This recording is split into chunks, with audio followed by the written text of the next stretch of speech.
याद करो फलाना तारीख इतना बज के इतना मिनट में चुड़ैल बोला। हम लोग फोड़ रहे थे यहाँ पे, अब भूकंप आ रहा था यहाँ। फोन किया अमेरिका को कि बकलवा आंधी उंधी ना उठ लो, फोड़ दिया वो परमाणु बम। थोड़ा बहुत कॉम्प्रोमाइज करके चलिए, भीड़ रहता है ना तो बहुत दिक्कत हो जाता है। लड़की लोग को कहते हैं जितना तकलीफ लड़के सह के पढ़ते हैं ना, आप लोग पढ़ाई छोड़ दीजिएगा। इन बेचारों को देखिए ना कितना मेहनत है, देखिए इसको।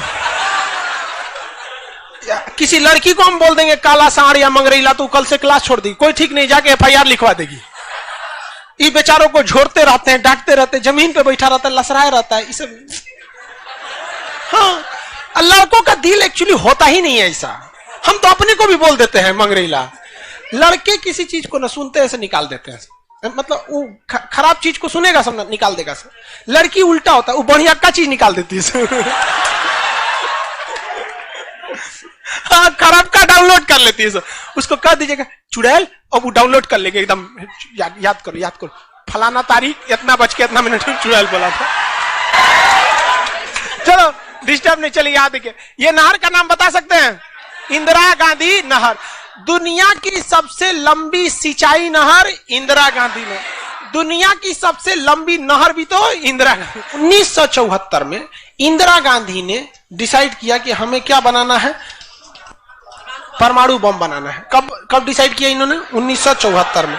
बट उस समय हम लोग उतना डेवलप नहीं थे, तो हम लोग यहां पर मई 1974 परमाणु बम का परीक्षण करने के लिए सोचे। लेकिन 1974 में हम लोग उतना डेवलप नहीं थे।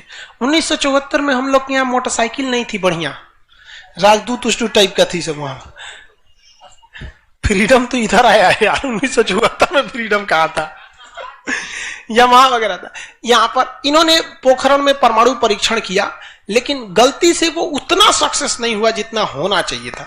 उस परीक्षण का जो नाम था, उसका नाम था स्माइलिंग बुद्धा। क्या नाम था? स्माइलिंग बुद्धा। तो हो गया बात वही, भड़कइबो किए लोग, फूस दे करके रह गया, पकड़ा गए हम लोग। अब अमेरिका हम लोग पे दबाव बना दिया। अमेरिका ने एक नियम बना दिया CTBT और CTBT, comprehensive test ban treaty. कोई भी व्यक्ति परमाणु बम का परीक्षण नहीं कर सकता है, और बैन लगा दिया। ना आपको जल पे परीक्षण करने देंगे, ना थल पर परीक्षण करने देंगे, ना हवा में परीक्षण करने देंगे, पूरा बैन लगा दिया। और NSG बना दिया, national supplier group, nuclear supplier group, कि कोई भी देश भारत को मतलब यूरेनियम नहीं देगा। तो हम लोग बस यूरेनियम नहीं था, चोरी छुपे हम लोग यूरेनियम मंगाते भी तो CTBT था, परीक्षण करने नहीं देगा। भारत ना NSG को माना है ना CTBT को माना है, और NPT लगा दिया, न्यूक्लियर नॉन प्रोफिलरेशन ट्रीटी, नाभिकीय अप्रसार संधि की। कोई भी देश दूसरे देश को मतलब टेक्नोलॉजी नहीं बेचेगा कि परमाणु बम बनता कैसे, मतलब साला चोट्टा चारों ओर से घेर दिया। कभी कभी गरिया देते हैं यार, क्या हम मशीन थोड़े हैं कि जो सेट कर दिए वही बोलेंगे। देश पे बात आती है तो हम सब भुला जाते हैं। तू दोस्त है ट्रम्प है कि बाइडेन है, सोच रहा बाहर में जा, तू कोनो चीज हो। या पहले हमको मतलब तुम बनाओ परमाणु बम, कोई दिक्कत नहीं, हम लोग दिवाली वाला धुकधुकुआ बनाएंगे। मतलब NPT क्या कहता है? न्यूक्लियर नॉन प्रोफिलरेशन ट्रीटी, नाभिकीय अप्रसार संधि, कि कोई देश दूसरे देश को परमाणु टेक्नोलॉजी नहीं देगा। NSG, कोई देश मतलब बिना परमिशन, NSG के बिना मीटिंग के मतलब यूरेनियम सप्लाई नहीं करेगा, और यूरेनियम उसी को सप्लाई करेगा जिसने CTBT पर साइन किया कि हम परमाणु बम का परीक्षण नहीं करेंगे। जी भाई साहब, परीक्षा माने बम बना के क्या कर लेंगे? मान के चलिए हमारे पास टेक्नोलॉजी आ गया, ठीक है, और NSG से हम सप्लाई करके यूरेनियम भी ले लिए। NPT कहता है बम परीक्षण नहीं करने देंगे। तो भाई बना के रखने से थोड़े होता है, एक बार पटके वो काम कर रहा है कि नहीं, पता चला बना के रख लिए, युद्ध में पटके तो धुआं दे के रह गया। तो एक बार परीक्षण मतलब चारों ओर से हम लोग को घेर दिया था। अब भारत वाले वैज्ञानिक भी तो मतलब है सब उसी हिसाब के ना। भारत वाले ने कहा कि एक काम कीजिए, एक समझ में नहीं आ रहा है, अमेरिका से कहिए तू हमारे यहाँ परमाणु बिजली घर लगाओ। तो इंदिरा गांधी थी ना, अमेरिका को फुसला दी, कही कि देखिए ना गुजरात में हमारा तारापुर जगह है, वहां परमाणु बिजली घर लगाना है, उसमें बिजली बनेगा, लाइट बत्ती जलेगा, आप बिजली घर लगाइए, सुने हैं कि 300 करोड़ का खर्चा आता है, और जबकि 200 करोड़ का खर्चा आता था। तो अमेरिका लपलपा गया कि अरे दादा बिना मोलाई तो रेट बढ़ा दी है। अजब हाल है भाई, महिला मोलाई ना करे, ऐसा हो सकता है? महिला को कोनो सामान फ्री में कहेंगे तो कहेगी 2 गो दे दो।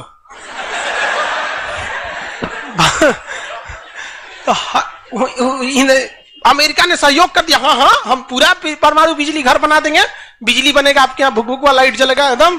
तारापुर में 1972 में बिजली घर लगा दिया। अब बिजली घर चलेगा कैसे? इंदिरा गांधी के हाँ यहाँ यूरेनियम नहीं है, एक काम कीजिए जो बिजली घर लगा है ना उखाड़ के ले जाइए अपना, ठेका कैंसिल का। अरे पगली कही के तो पैसा दे, तो पैसा कौन सी का, ये तू कौन सी तू बनी ले NSG कि हम यूरेनियम नहीं देंगे, का अच्छा तुमको दे देंगे, कोई दिक्कत नहीं।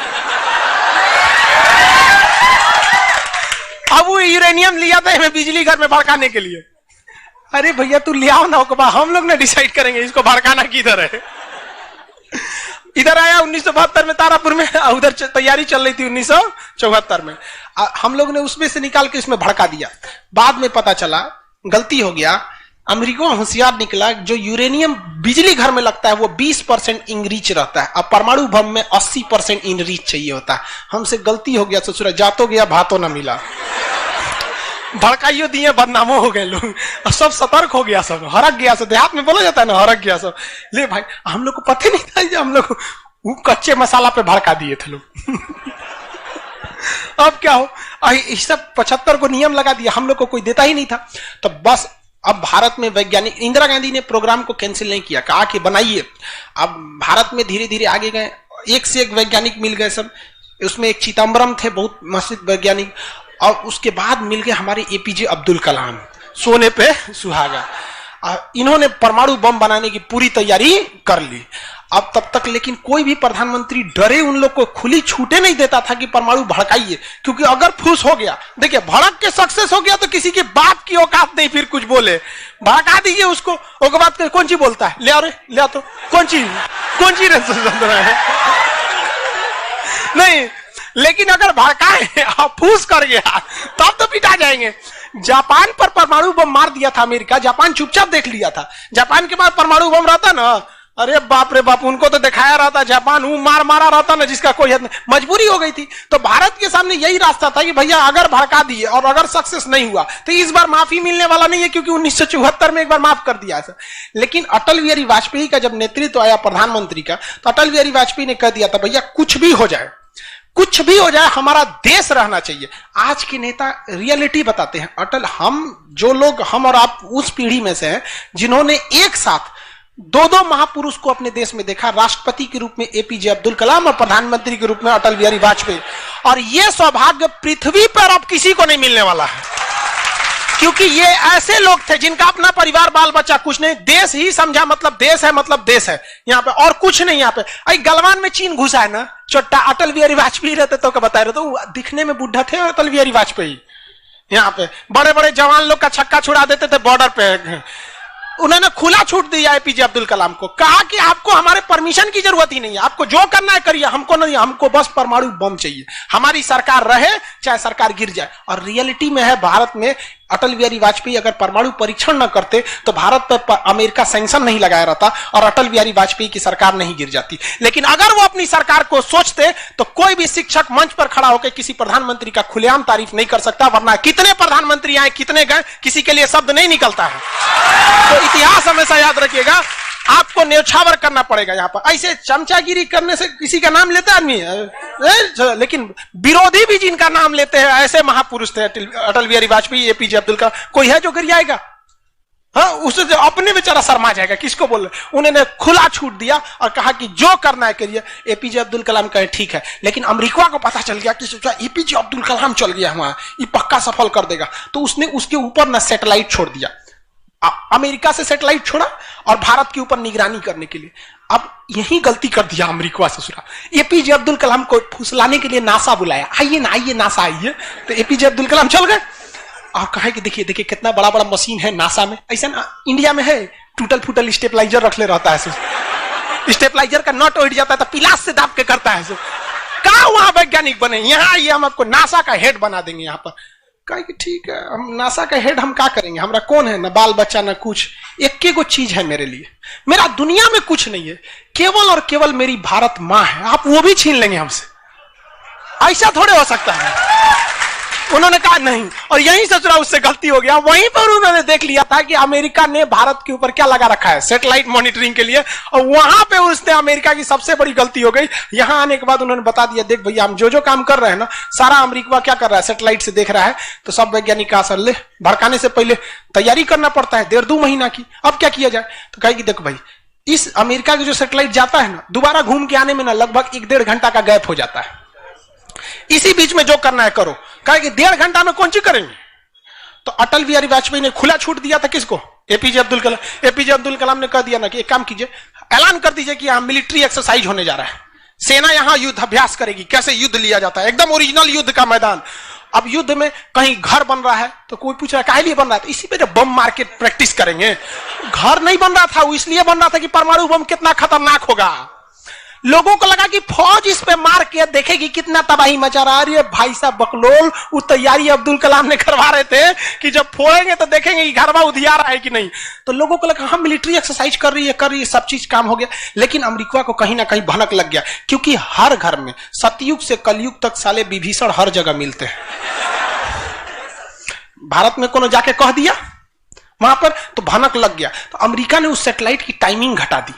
अब जो घंटों का गैप रहता था वो चंद मिनटों का गैप रह गया, 20-20 मिनट का गैप रहता था। लेकिन इन लोगों ने अपना काम निपटा के रख दिया था। लेकिन समस्या ये थी ना कि सब चीज तो बन के रेडी हो गया, हर चीज रेडी हो गया, लेकिन अगर परमाणु बम फोड़े और फूस दे करके रह गया, समस्या यही थी। भड़क गया तो टेंशन ही नहीं था। तब क्या किया गया, सैटेलाइट हुआ तो रहेगा। तो अटल बिहारी वाजपेयी का पूरा छूट था, एपीजे अब्दुल कलाम को इनको टेंशन ही नहीं था। उन्होंने कह दिया अटल बिहारी वाजपेयी से कि काम करते हैं हम अब आ गया, हम मई में इसका बम फोड़ देंगे कोनो दिन में, 9 तारीख चाहे 11 तारीख कोनो दिन हम फोड़ देंगे। तो कहें कि भाई आपको जो करना है करिए ना, हमको मत बताइए, हमको बस परमाणु बम चाहिए, बाकी अमेरिका कौन चीज करेगा हम देख लेंगे यहाँ पर। तो अटल बिहारी वाजपेयी से खुला छूट मिल गया। अब इन्होंने 9 मई 1998 डेट क्या कर दिया, डिसाइड कर 2 दिन किया था, एक 9 मई को भी, फिर 11 मई को। पहले 11 मई 1998 शक्ति 98 कोड नाम था। जैसे अमेरिका का सैटेलाइट गुजरा, पूरी तरह से कैलकुलेशन हो गया था कि कैसे कैसे होने वाला। अमेरिका का सैटेलाइट जैसे गुजरा, तुरंत यहां पे भारत का परमाणु बम को ब्लास्ट किया गया। और जैसे ब्लास्ट हुआ तो जो मिलिट्री एक्सरसाइज कर रही थी उसको तो भेज दिया गया था 2 दिन पहले ही। जो बिल्डिंग बनाई थी वो खाली पड़ल था, धाए दे गायब हो गया बिल्डिंग, पूरा धुआं धुआं हो गया, पूरा भयानक। अब परमाणु बम क्या हो गया, लगभग सफल हो गया। वैज्ञानिकों को लग गया था सफल हो गया, लेकिन भाई अब ये फोड़े, अभी कैसे पता चल जाएगा सफल हो जाएगा। आप अंदाजा ना बता सकते कि भाई इतना तबाही एक अच्छा ही बम ला सकता है। लेकिन तब तक सैटेलाइट उसका घूम के आ रहा था और पकड़ लेता तब क्या होता, मान के चलिए पकड़ लेता, अब पता चला कि सफल नहीं हुआ, खाली धुआं कर दिया, गड़बड़ हो गया। तुरंत अटल बिहारी वाजपेयी को फोन किए एपीजे अब्दुल कलाम कि तुरंत आप मौसम विभाग को कहिए कि राजस्थान में भयानक तूफान आया है, कोई नहीं जाएगा। अटल बिहारी वाजपेयी ने तुरंत घोषणा करा दी, राजस्थान के लोग अपने घर में रहे, बहुत भयानक तूफान आया है। अब उसका सैटेलाइट आ रहा है तो देख रहा है धुआं हुआ है, तुरंत मैसेज भेजा नासा में, धुआं हो गया यहाँ पे। कहीं मतलब धुआं हुआ, तूफान आया है वहां पे। तूफान आया है, सोचा वहां से चला गया। तब परीक्षण देखा गया, एकदम सक्सेस। अब टेंशन ही नहीं है, एक और फोड़ दो, 2 फोड़ दिया गया, पूरी तरह से सक्सेस हो गया। और ससुरा अमेरिका को अभी तक पता है कि वहां तूफान आया है, अरे वहां दूसरा तूफान आया है। अब भारत में कुछ भी कहिए तो डर तो लगता है, भाई अमेरिका बहुत खतरनाक देश है। आज हम लोग भले शक्तिशाली है, 1998 में हम लोग को पाकिस्तान आगे दिखा देता था, 99 की करगिल वार याद कीजिए। आज हम लोग बहुत आगे निकल गए, लेकिन उस समय बहुत पीछे थे हम लोग। अब डर तो था ही। अब भारत के प्रधानमंत्री सब राष्ट्रपति सुखपुकाइल थे, अमेरिका क्या करेगा ओके पते नहीं। 9 तारीख बीत गया, 10 तारीख बीत गया, पता ही नहीं चला अमेरिका को।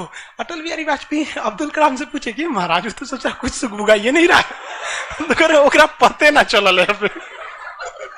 एक काम करते हैं, आप धड़ल्ले से फोड़ देते हैं, क्या फायदा है हम। तो फिर 11 मई को 3 और फोड़ दिए। दुगो गायब करके। जैसे परमाणु बम निकला धाम से फोड़े, पता ही नहीं चला। दूसरा, लेकिन भाई धड़ाधड़ 5 गो फोड़ दीजिएगा तो पता चल जाएगा कि नहीं पता चल। ये डाउट हो गया पाकिस्तान को। जनते का है, हम लोग फोड़ रहे थे यहां पे, अब भूकंप आ रहा था यहां। फोन किया अमेरिका को कि बकलवा आंधी उंधी ना उठ लो, फोड़ दिया वो परमाणु बम। अमेरिका सोच रहा माथा फोड़ रहा है अपना, कह रहा है कि अब क्या करें हम यहाँ पे। नासा वालन को गरियाया गिरे चोट्टा कहीं का, तू लोग को सैटेलाइट लगाओ, आई लगाओ वहां पे। कौन सी देख रहा था लोग वहां पे, कह रहा कि हम तो बोलबे किए थे कि उधर दुका उठाया था, अपने ना बोल रहे थे कि आंधी उठल है वहां पे। अमेरिका आग बबूला हो गया और तुरंत अमेरिका का प्रतिक्रिया आया कि भारत को इसका बहुत भारी कीमत चुकानी पड़ेगी। तो भाई जिसकी कीमत भारी ना हो उसे चुकाने में मजा क्या है। और अमेरिका ने खुलेआम भारत को ललकार दिया कि अमेरिका कभी भी इस बात को स्वीकार नहीं करेगा कि भारत एक परमाणु संपन्न देश है। भारत को कभी भी अमेरिका इस बात की मान्यता नहीं देगा। अटल बिहारी वाजपेयी ने भी कॉन्फ्रेंस तुरंत मीडिया के सामने आए और कहे कि जो चीज हमारे पास है उसके लिए हमें किसी के प्रमाण की कोई आवश्यकता नहीं है। और जिस देश को यह लगता है कि हमारे पास परमाणु बम नहीं है या जिन देश को हम पर शक है वो आ जाना युद्ध के मैदान में, बताएंगे है कि नहीं। अब पूरी तरह तबाह हो गया यहाँ पे। अब अमेरिका माथा पीटते रह गया। अमेरिका ने आदेश दिया अपनी सेना को कि तैयार रहो। अटल बिहारी वाजपेयी ने आदेश दिया अब्दुल कलाम को कि जो बमवा बनाए हैं ना 2-4 को फोटोकॉपी उसका रेडी रखिए। फोटोकॉपी मतलब उसका बना के रेडी रखिए, क्योंकि सेना की लड़ाई में भाई आर्मी टू आर्मी बहुत दिक्कत हो जाएगा। एडवांस है वो बहुत। आज के वक्त में भी हमारा हथियार वहीं से खरीद के आता है। भारत ने भी डिसाइड कर लिया कि जो होगा आपकी परमाणु बम से होगा। अमेरिका भी डर गया कि ना भाई इससे लड़ना अब ठीक नहीं है। पाकिस्तान वो बम बना के रख ले था, डरे नहीं फोड़ रहा था। 1 हफ्ता तक देखा कि भारत को क्या हो रहा है, क्या हो रहा है। देखा कि कुछ नहीं हुआ, इहो चुप पे फोड़ दिया। अमेरिका एकदम ककुआ गया, एकदम कह रे चट्टा कहीं का तू क्या फोड़ा रे। तो पाकिस्तान वहां झाड़ दिया अमेरिका को कि हमरे बोलेंगे कमजोर जान के, फोड़ले आपके आप बाई तो एक नहीं बोलेंगे आप, हम कमजोर है तो हमरा बोल देंगे। एक काम कीजिए आप भारत को जो सजा दीजिएगा हम भी वही सजा काट लेंगे। सोचो हमरे पे खेल गया। हम ही लोग पे खेल गया पाकिस्तान। अब भाई अमेरिका टेंशन में आ गया। अमेरिका ने भारत पर एम्बार्गो और प्रतिबंध लगा दिया। जैसे अभी सऊदी अरब पे प्रतिबंध लगा दिया, कल के वीडियो में बताए थे, सऊदी अरब का डस्टबिन बना दिया वहां के।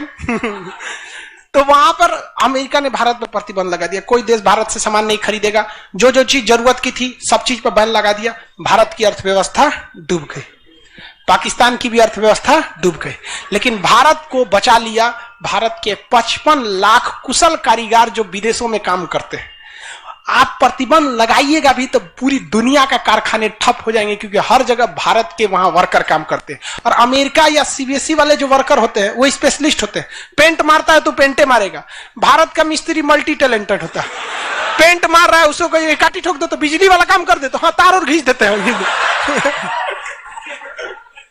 मल्टी टैलेंटेड होता है और काम भी बहुत ज्यादा करता है। काम हम जब 5 बजे कर देगा तो आदमी अच्छा बोरा नीचे उतार दो, तो ये सब बड़ी काम कर देता है। मेहनती होता है सर, कोई दिक्कत नहीं है उन सब में।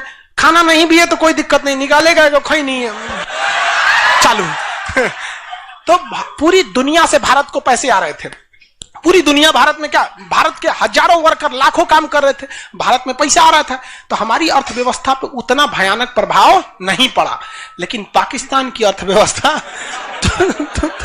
तबाह हो गई। इसकी यहां के कोई वर्कर को ले भी नहीं जाता है। अरे चोटा कब मार करेगा कोई ठीक नहीं है यहाँ पर। ये सब इतने बड़े बैल होते हैं सब पाकिस्तान वाला। अगर पाकिस्तान के एक मोहल्ला से 5 आदमी विदेश गया है ना, वहां अच्छा से हंसी खेसी ड्यूटी कर रहा है, अगर उसके परिवार में यहां झगड़ा होगा ना तो दोनों वहां झगड़ा कर लेगा सर। तो अब्बा काहे मर लो हमरी खाला को वहां मार कर ले। उसकी अर्थव्यवस्था पूरी तरह से बर्बाद हो गई। अब पाकिस्तान के साथ अजीब सी दिक्कत था। अमेरिका अर्थव्यवस्था बर्बाद कर दिया, लेकिन पाकिस्तान भाई साहब हरामियों में नोबेल पुरस्कार मिलता तो हर साल यही लाता। इसने कहा कि एक काम करते हैं, अमेरिका ने हमको ऐसा बर्बाद किया है कि परमाणु बम होने के बावजूद हम तड़प के रह जा रहे हैं।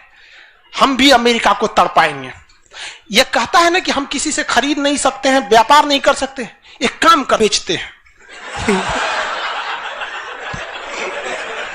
ससुरा उत्तरी कोरिया को बेच दिया, किंग जोंग पगला को देखे, उसका टेक्नोलॉजी पाकिस्तान दिया है। सद्दाम हुसैन को, ईरान को, सबको बेचने लगा कि सारा थ्योरी ले आके देखता था कि देखिए ऐसे ऐसे परमाणु बम बनता है, लीजिए 20 करोड़ दीजिए जाइए। अब अगला हिसाब 1 महीना तो काटेगा आदमी, अगला हिसाब देखे। अमेरिका कर रहा है पाकिस्तान में चोट्टा क्या कर रहा है, क्या कर रहा है, मरे हम भूखे मरे, आप प्रतिबंध हटा दिए नहीं तो हम इसको फेसबुक पे डाल देंगे।